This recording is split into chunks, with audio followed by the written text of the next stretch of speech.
Audience, is there anyone in the audience who wants to speak in support of this bill? Is there anyone who wants to speak in opposition to this bill? Hearing none, move to the committee. Senator Griggs.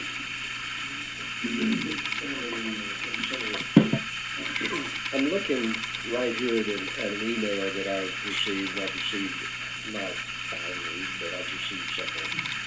And they talk about that Northern New Mexico College has not obtained university status. And they say that the illegal name change puts the institutional credibility and financial security at risk. Now,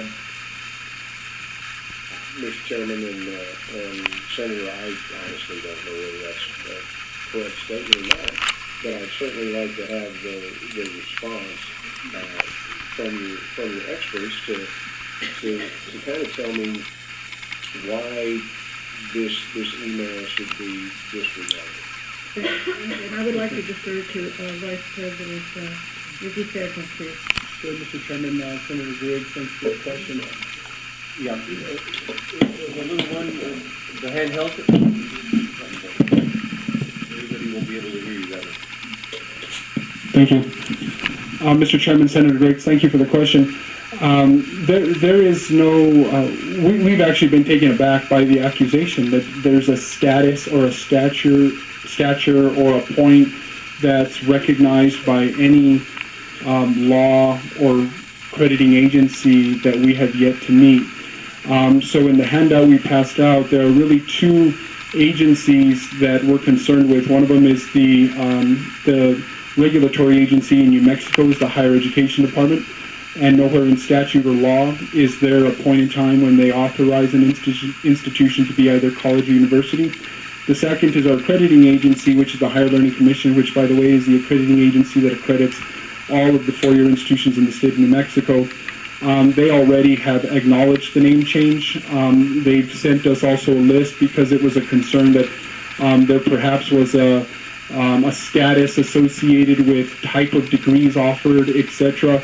So they sent us that letter that you also have, indicating that not only do we recognize Northern New Mexico University for its name change, but we also recognize 27 other public institutions and accredit them for offering similar degrees, in more specifically, no graduate programs or no doctoral programs. So, Senator Griggs, to answer your question, it's a false statement. It's not true. It's part of an effort by some individuals who have contested a number of actions that are really all just evidence that the institution is moving forward, growing, and in the right direction. If I may, Chairman? Yes, President. Thank you.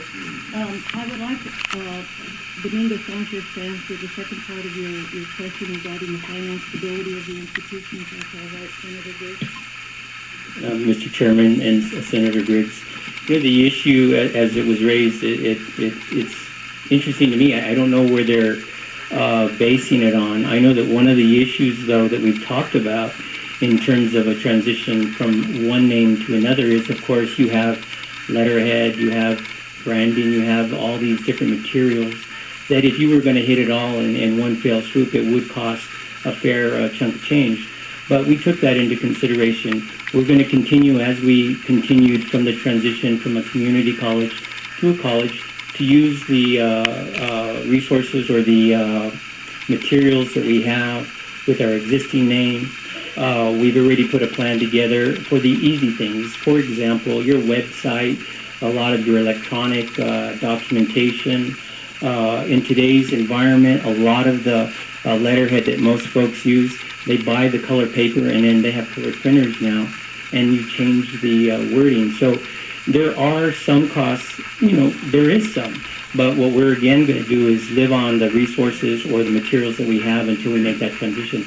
Beyond that, the only additional costs, or maybe a cost that might be referred to in this, when we transitioned from a community college to a four-year institution, a lot of folks raised concerns about that cost a lot of money, and I think they think that's going to happen now that we changed the name. And there was an increase in the cost, and I want to share with you why. In a 2-year institution or community college, you, for the most part, are able to teach your courses with adjuncts. So anyone that is qualified can teach a particular class that we might be teaching, that we might have on our offerings. When you transition to a college, which we had already done, we have, in order to get our colleges accredited, have to have a certain number of PhD faculty on staff.